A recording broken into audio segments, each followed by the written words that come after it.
bataille pour la reconstruction du Congo, la victoire est à notre portée.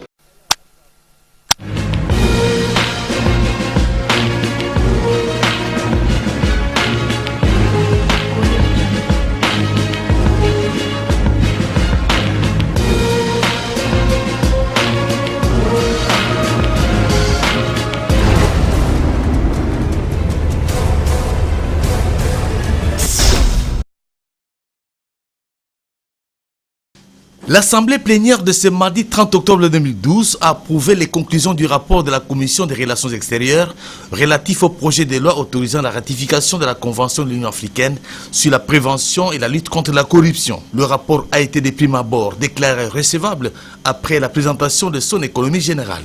La prochaine étape, selon le président de la Chambre basse du Parlement, sera son examen et adoption article par article avant de le soumettre au vote dans son intégralité à l'Assemblée nationale. Autre temps fort de la plénière, c'était l'adresse du président de la Chambre des représentants du Royaume de Belgique sur invitation de l'Assemblée nationale de la RDC.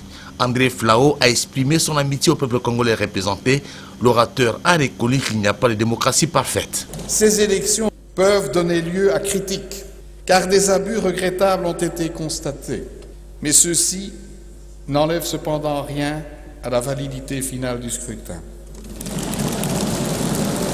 Et votre présence ici, à toutes et tous, aujourd'hui le confirme.